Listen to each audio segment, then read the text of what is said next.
नमस्कार, मैं वैदेही और आज हम बात करेंगे हमारे बेरोजगार युवाओं के बारे में।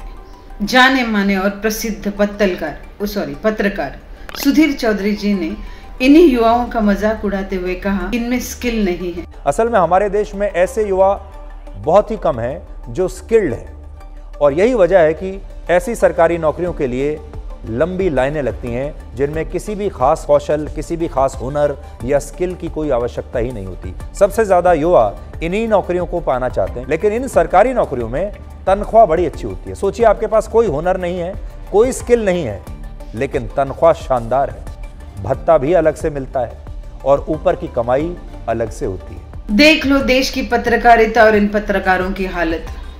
लाखों युवा बेरोजगार पड़े हैं। लाखों युवा अपने आप को रोजगार देने की चेष्टा भी कर रहे हैं।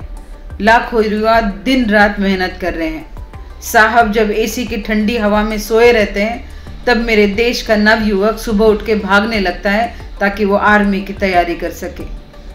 बहुत से युवा रेलवे स्टेशन से लेके फुटपाथ पर बैठकर अपनी तैयारियां करते हैं ताकि एग्जाम को अच्छी तरह दे सके। 10-10 घंटे रोज पढ़ने के बाद, कई कॉम्पिटिटिव एग्जाम्स को पार करने के बाद इन्हें ये नौकरी मिलती है। तब भी क्या आप इन्हें स्किललेस कहोगे?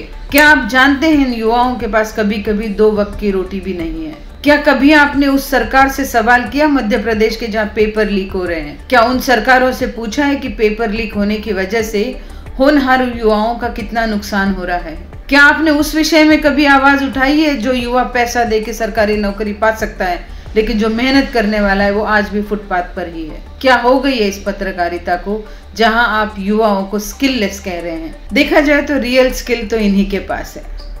इनके आकाओं ने अगर इनको कहा कि दिन को रात कहें और रात को दिन कहें, तो पूरे लॉजिक और शिद्दत के साथ ये रात को दिन कह सकते हैं और दिन को रात भी बता सकते हैं।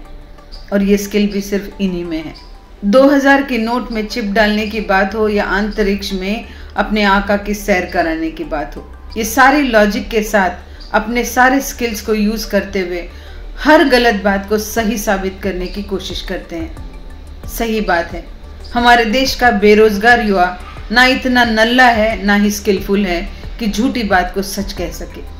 स्टेशन पर बैठकर ये युवा पढ़ाई करते हैं क्योंकि ट्रैवल में इनको कोई और संसाधन मिलता नहीं है। हमारे सरकार ने ऐसा कोई इंफ्रास्ट्रक्चर नहीं बना है कि सरकारी नौकरी के लिए तैयार होने वाले युवाओं को कुछ प्रावधान दिए जाएं। ये अपनी मेहनत से, अपने बलबूते पे, अपना पैसा खर्च करके, अपने स्किल से यहाँ तक पहुँचते हैं। तभी हम इस भारत को सुजलाम सुफलाम भी बना पाते हैं। अगर ये युवा इतने कटिबद्ध और मेहनती नहीं होते तो आज हम भारत देश को स्किलफुल नेशन नहीं कह पाते थे। स्टूडियो में बैठे एंकर अगर युवाओं के स्किल्स को तय करने की चेष्टा करें तो हमें लगता है कि भारत देश जल्द ही गुलामी की तरफ बढ़ने लगेगा। सुधीर को आखिर प्रॉब्लम क्या है? बढ़ती हुई बेरोजगारी या सरकार की नाकामी? सरकारी दफ्तरों में बहुत से ऐसे रिक्त स्थान पड़े हैं जो भरने योग्य सरकार अभी तक कोई अरेंजमेंट कर नहीं पाई है। युवा मेहनत कर रहा है लेकिन उसे रोजी नहीं मिल रही है। लाखों युवा दिन रात आंखों में तेल डाल के पढ़ रहे हैं, लेकिन पेपर लीक की वजह से सही नतीजे आ नहीं पा रहे हैं। सरकारी एग्जाम्स तो हो रहे हैं लेकिन समय पर रिजल्ट्स नहीं आ रहे हैं। रिजल्ट्स आ भी जाते हैं तो उन्हें नौकरियां नहीं मिल रही है। कई युवा हैं जो इंतजार में अपने घर बैठे हुए हैं। फिर हमारे प्रधानमंत्री जी कहते हैं कि पकोड़े तलो और हमारे सुधीर जी कहते हैं कि ये स्किललेस है। अब भारत के युवाओं को तय करना होगा कि कौन क्या है। आपको अगर हमारा ये एपिसोड अच्छा लगा तो लाइक, शेयर, सब्सक्राइब करना ना भूलें। फिर मिलते हैं अगले किसी एपिसोड में कोई और विषय को लेके। तब तक के लिए नमस्कार।